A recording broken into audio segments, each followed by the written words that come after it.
Records of the Celestial Wars seldom mention the trembling of a void before it collapses. Yet in Recap, Tales of Hurting Gods chapter 1236, such trembling courses through every star and stone.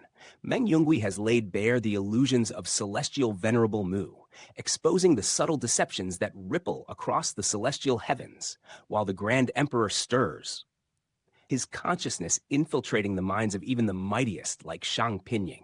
Qin Mu moves unseen through this orchestrated chaos, a single lantern in hand, threading between crumbling voids and the watchful eyes of gods, racing toward a confrontation no one dares name. As armies marshal and the divine artifacts awaken, every heartbeat echoes with anticipation. Who will seize the advantage, and who will fall prey to the schemes that bind even immortals? The stage is set, the players in motion, and the great void waits with bated breath. Picture this. The celestial heavens themselves are trembling, a storm of ambition and hidden agendas swirling through their lofty halls. At the center of it all stands a figure shrouded in black, her presence so commanding it bends the air itself. Celestial Venerable Mu. Two lava-like horns crown her head, and her robe flows like a waterfall of shadow. She is the embodiment of half-godly authority, sharp and calculating, and her gaze lands on Meng Yungui with quiet intensity. Meng Yungui, the ever-watchful strategist, presents his case, not with words alone, but through subtle, almost imperceptible portraits of Qin Mu, each one dissecting the young Celestial Venerable's character. He examines fleeting expressions, minute shifts in the eyes and lips, trying to peel back the layers of deception. But then he delivers a chilling revelation. These signs, these glimpses of emotion, they are all fabricated. Qin Mu has trained his mind from youth to become a master of concealment, an expert in manipulating perception. Meng Yungui concludes that Qin Mu cannot be swayed, cannot be reasoned with, and the only path forward is elimination. The stakes here are not personal, they are cosmic. Qin Mu's actions have already altered the balance of the celestial heavens, fracturing unity among the 10 celestial venerables, sowing discord that led to the Great Void's destabilization and awakening powers long thought dormant. Here, the narrative pivots from political chess to a lesson in the weight of cultivation and foresight. Meng Yungui's analysis highlights something crucial in Xianxia storytelling. A cultivator's true power is not merely in raw strength, but in their Dao heart, their ability to predict, manipulate, and control outcomes over decades, even centuries. Qin Mu's brilliance lies in deception as much as combat. His every smile, every hesitation, is a calculated move. To Meng Yungui, this makes him not just a rival, but a cosmic-level threat. The Grand Emperor's eventual revival hangs over everything, a silent predator poised to exploit any weakness. Yet strategy alone isn't enough. Celestial Venerable Mu turns the conversation to survival, how even the half-gods must navigate ambition without becoming its victim. Meng Yungui reasons aloud about alliances and the dangerous game of marriage, the subtle calculus of power, and how even affection or desire can become a tool or a trap. Here, we glimpse the cold logic of celestial politics. Survival is measured in perception, control, and positioning, not sentiment. The story illustrates a harsh truth. In the heavenly realms, power can be as dangerous as any sword. Then, a seismic shift. The Grand Emperor's consciousness begins to stir. Qin Mu walks through the divine city of Shang Pinying, the #1 heavenly master, and the world bends around him.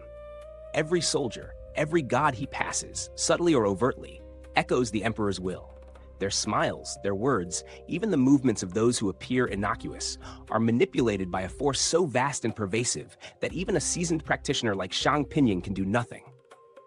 This is the terrifying elegance of high-level cultivation, mastery over not just oneself, but the battlefield of minds. Qin Mu's calm walk is a masterclass in control, showing us that the Grand Emperor's influence is omnipresent, shaping allies and enemies alike without a single blow being struck. What's extraordinary here is the storytelling lesson embedded in these encounters. Every interaction is a test, every smile a weapon. Qin Mu's path demonstrates that in the Xianxia world, intelligence, perception, and psychological warfare can rival and sometimes surpass raw power. Meng Yungui may strategize, but even he is at the mercy of forces he cannot fully perceive. The chapter reminds us that the universe in Tales of Hurting Gods isn't just about cultivating strength. It's about navigating a web of intentions, unseen pressures, and shifting alliances where even immortals can misstep. As the tension peaks, the entire city seems to lean in, the soldiers and generals turning as one, their voices unified in a chilling chorus. Compensate me. The scene captures the overwhelming scale of celestial power at play, a haunting reminder that in this world, a single consciousness, a single cultivator, can bend reality itself. And so, we are left with a question that reverberates through the heavens. How can one prepare for a force that has already mastered perception itself? Qin Mu, the Grand Emperor's will, and the cosmic chessboard of the 10 Celestial Venerables promise upheaval. The coming chapters will not merely test strength, they will challenge foresight, cunning, and the very essence of Tao. Picture this, a god city teeming with millions of soldiers, yet in the blink of an eye it becomes a single, pulsing conduit for the consciousness of the Grand Emperor himself. Imagine the sheer magnitude of a mind so vast, it can infiltrate even the most formidable of cultivators without them realizing. Yes, even someone like Shang Pinying, a practitioner of the Emperor's throne, could be manipulated without a hint of awareness. The scale of this power is not just overwhelming, it's terrifying. Qin Mu, standing in the eye of this storm, is a study in calm. He knows he's dealing with more than just a powerful enemy. He's facing a mind that can extend across reality itself. And yet, he doesn't panic. He smiles, speaks, negotiates. This is not mere bravado, it's strategy. When Shang Pinying demands the Taichu Origin Stone, the very heart of Qin Mu's divine eye, we see the subtle dance of power. One man's patience, the other's overconfidence. Here's where it gets fascinating. Shang Pinying tries to leverage the lives of countless masters of creation, attempting a trade that risks nothing on his part, but could devastate entire realms if accepted. Qin Mu sees through it immediately. His refusal isn't obstinance, it's a demonstration of understanding the intricate rules of fate, cultivation, and cosmic power. In Shanxia, these negotiations are battles themselves. The stakes, life and death, or even entire civilizations. Qin Mu exploits a flaw in the Grand Emperor's otherwise perfect consciousness. To strike him, Shang Pinying would have to act instantly and flawlessly, or risk the wrath of other celestial venerables. This is the subtle genius of his cultivation and strategic mind. The chapter then pivots into a negotiation loaded with tension. Qin Mu proposes a seemingly impossible task: intercept the third celestial venerable before he enters the Great Void. It's a high-stakes chess game, exposing the limits of Shang Pinying's immense power. Despite his invincibility, even the great overarching consciousness has vulnerabilities. Here we see a recurring theme in Tales of Herding Gods: the interplay between raw strength and calculated intellect. One can be immortal and indestructible, but foresight and timing can tilt the balance. When Shang Pinying regains awareness, the narrative shifts from cosmic mind games to psychological warfare. Qin Mu's reminder of past defeats, 600,000 years ago, when Dragon Mountain Sanren crushed him, rekindles old wounds. Yet this isn't just revenge, it's a lesson in humility, the Tao of learning from history. Qin Mu doesn't just provoke, he provides a framework for Shang Pinying to confront his limitations and refine his strategies. The emotional tension here is palpable, a master haunted by the shadows of his own past, forced to face them again, while Qin Mu navigates the conversation with careful precision.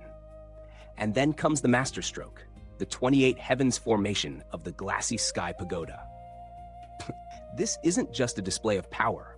It's a lesson in cultivation strategy and formation mastery. By embedding this intricate array, Qin Mu forces Shang Pinying to analyze, adapt, and strain every ounce of his Tao heart. The formation is alive, adaptive, and more refined than anything he has encountered before. It's a clever narrative mechanism. Instead of a direct clash, the battle becomes cerebral, testing wit, endurance, and comprehension of divine mechanisms. The stakes? Not merely survival, but mastery over knowledge itself.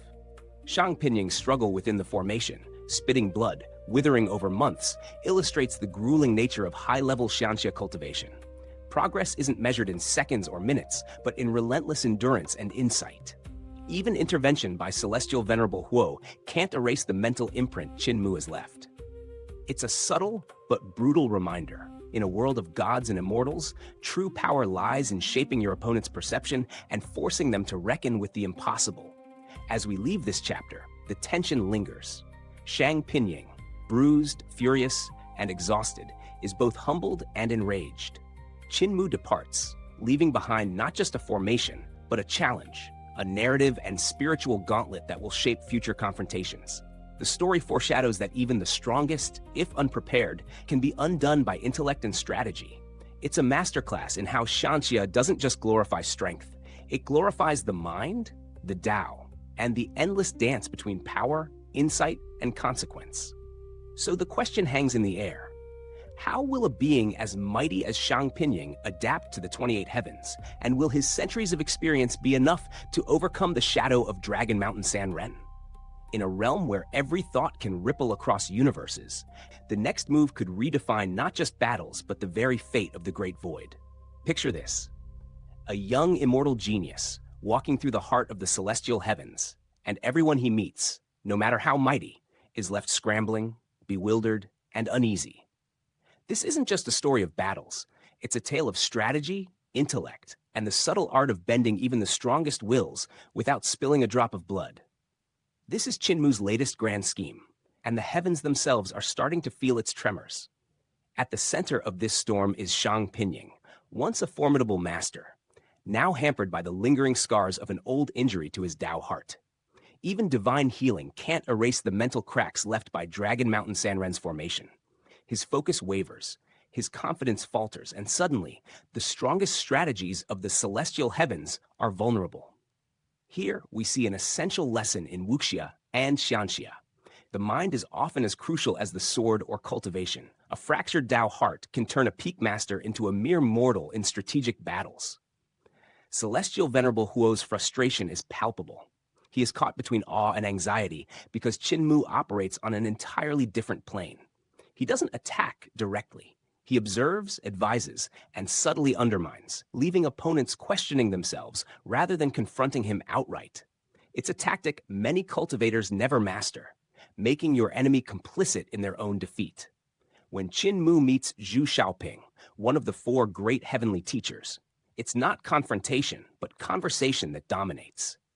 Even the mighty Zhu Xiaoping, a master of wisdom and strategy, can only marvel at how effortlessly Qin Mu navigates the intricacies of formation, army positioning, and heavenly perception. Qin Mu's ability to integrate multiple systems of cultivation, celestial palaces, Tao paths, divine arts, renders him unpredictable. This is the hallmark of a transcendent strategist: unmeasurable, uncontainable, and constantly adapting. Now, here's where the politics of power in the celestial heavens become fascinating. The 4 heavenly teachers are intellect-driven, masters of foresight and manipulation, while the 4 heavenly kings thrive in brute force and battlefield chaos. Historically, the over-reliance on martial might led to devastating defeats when strategy was neglected. Qin Mu understands this imbalance instinctively.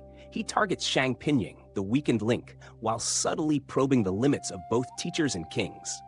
By visiting the god cities of Zhu Xiaoping and Yi Luo, he tests the celestial order, learning who can be influenced and who cannot. This is a masterclass in xianxia maneuvering. No sword, no fists, just presence, perception, and psychological placement. What makes Qin Mu truly terrifying is the uncertainty he imposes. Even Celestial Venerable Huo cannot grasp the full scope of his abilities. Is he operating as a true god, or as a cultivator mastering hundreds of systems simultaneously? This ambiguity keeps everyone off balance. Zhu Xiaoping analyzes him, trying to predict weaknesses, only to conclude that Qin Mu's true power might never be fully revealed until an extreme test, perhaps against the likes of a reincarnation bell or Celestial Venerable Ling's unchanging divine art. And yet, despite all the intellectual posturing of the heavenly teachers, the young genius remains several steps ahead, showing us a key theme. Mastery is not just about power, but adaptability and insight. Meanwhile, Qin Mu's calculated movements through the domains of the 4 heavenly kings reveal another layer of his plan. He doesn't need their approval or their cooperation. He simply navigates around their egos and territorial pride. When kings like Huang Qianxi avoid him, it's not a failure, it's a tactical observation. He's mapping their reactions, understanding which paths are open, which resistances will crumble, and how chaos might be turned to his advantage. In xianxia terms, this is the art of terrain, timing, and divine psychology combined, a rare glimpse of genius in motion. And then there's the looming backdrop of the Great Void. All these maneuvers, all these strategies feed into a larger celestial chess game. The four heavenly kings and the four great deities converge on this critical battlefield. Even with formidable support from Fengdu, the forces defending the Great Void are stretched thin. Qin Mu's presence and actions here aren't just personal, they're catalytic, shaping the flow of an entire war, revealing the fragility of the celestial heaven's grand power when tested against cunning, insight, and unexpected mastery. So, what can we take away from this? Qin Mu's genius is not in overwhelming strength, but in perception, manipulation, and the subtle bending of fate. He exploits weaknesses, mental, emotional, and strategic, to gain advantage without outright confrontation. In the world of cultivators, where power levels and realms often dictate outcome, Qin Mu reminds us that the greatest victories often come from seeing the battlefield as a living puzzle, where the pieces themselves can be persuaded to move as you wish. As he moves deeper into the territories of the four heavenly kings, the question lingers: how far can Qin Mu push the celestial heavens before even the most formidable masters are forced to play by his rules? And perhaps more intriguingly, what consequences will await those who underestimate the quiet, calculating presence of a young immortal who walks the line between wisdom and cunning, power and subtlety? The next moves in this celestial game could very well decide the fate of the Great Void itself.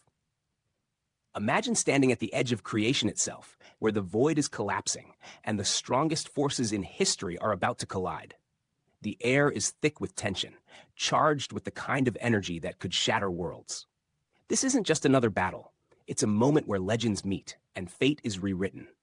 Our story begins with Qin Mu, ever alert, sensing the celestial heavens mobilizing their armies.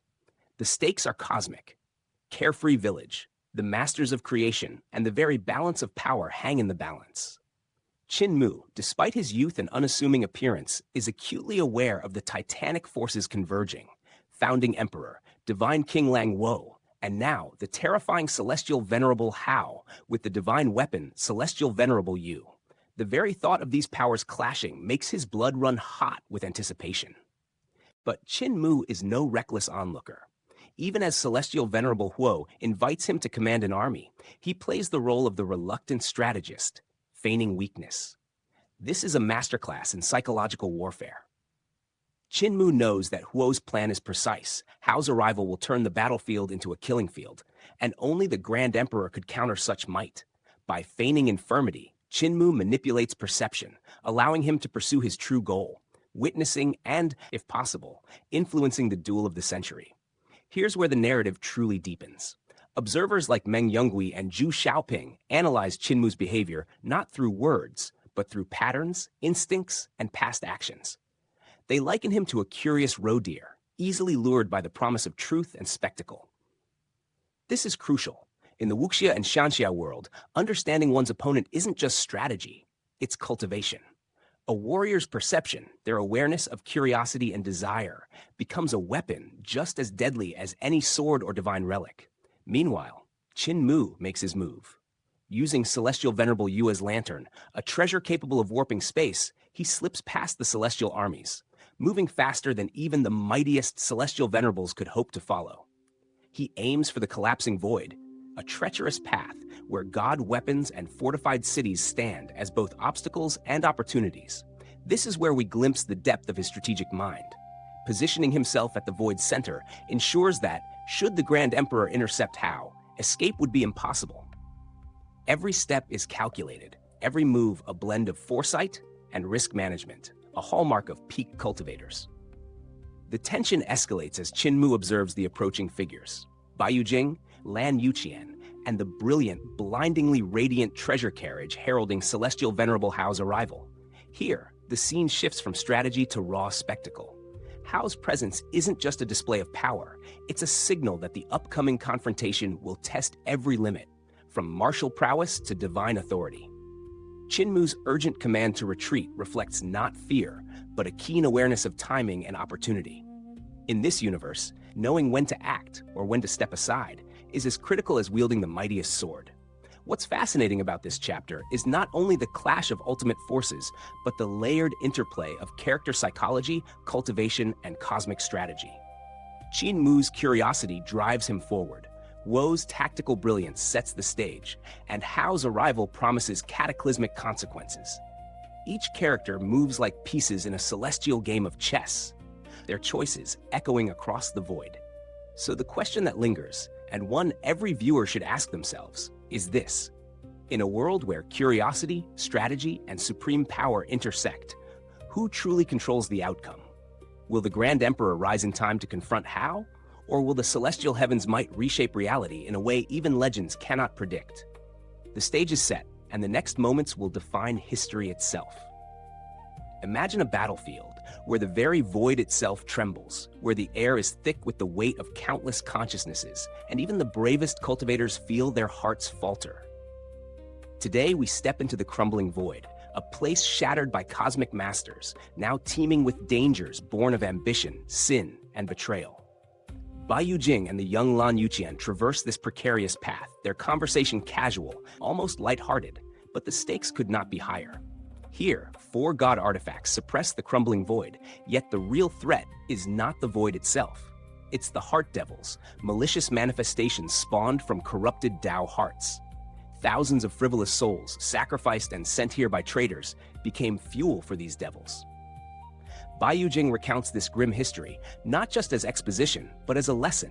Cultivation without discipline, without clarity of heart, can turn a practitioner into a weapon of chaos.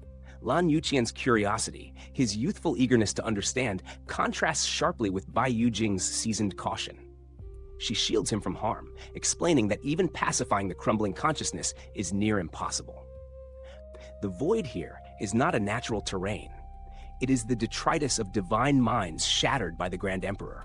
Only masters of unparalleled power could even hope to tame it. And many, like Assistant Minister Yan Shaoqing, are stationed elsewhere, guarding greater cosmic prisons. This sets the stage for understanding the vast imbalance of power in this world. Even among the celestial, few can match the scale of creation and destruction happening here. The tension escalates when a celestial voice pierces their minds. It is the unmistakable consciousness of Qin Mu, the traitorous Celestial Venerable, a figure infamous for his sins and cunning, yet here, his warning urges them to flee. Bai Yujing's instinct is conflicted. Why trust the enemy? Yet, in the world of cultivation, sometimes survival demands pragmatism over morality. Her decision reveals a key principle in Xianxia storytelling. Even the most righteous cultivators must navigate treacherous moral terrain. Their flight leads them toward a stone city, but before they can hide, the heavens themselves erupt in power. Celestial Venerable Hao manifests in a display of scale and terror that defies comprehension. The imagery is staggering. A lotus landmass grows beneath him, runes carved across its surface, yet his leg hair, impossibly dense and sharp, splits the void itself. The narrative here operates on multiple layers. The grotesque scale emphasizes Hao's power, while the violent growth of roots and lotus land illustrates the fusion of creation and destruction. A recurring theme in Xianxia cosmology, what strikes Bai Yujing and us is the sheer terror of facing such a being. Tens of thousands of gods and devils are obliterated instantly. Even the air vibrates with the resonance of Hao's voice, capable of turning flesh and thought into trembling, helpless matter. This is a lesson in Xianxia storytelling. Raw cultivation power is not just strength, but existential pressure, a force that warps reality and challenges the very mind. Yet, amidst this overwhelming chaos, the narrative pivots to a surprising reprieve. Bai Yujing and Lan Yuqian are lifted by the divine art of Celestial Venerable Mu, transported into a lantern space, a bubble of warmth and safety amidst the storm.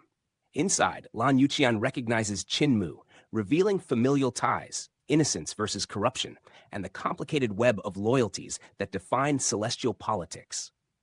The revelation is subtle but critical. Even the most legendary villains have connections that shape the battlefield in unexpected ways. The contrast between Lan Yuqian's naive aura and Qin Mu's hardened sinfulness underscores the tension between potential and consequence. This chapter is not merely spectacle. It is a study in strategic calculus. Bai Yujing's choice to heed Qin Mu's warning, her understanding of the crumbling void, and the celestial scale maneuvers of Hao and Yue illustrate the interplay of power, morality, and survival. Cultivation here is as much about mental acuity and situational awareness as it is about raw strength. The narrative asks the audience to consider, in a world where one misstep can obliterate thousands, how does one balance courage, loyalty, and self-preservation? As the Lotus landmass hurtles toward the Celestial Venerable treasure carriage, the tension peaks.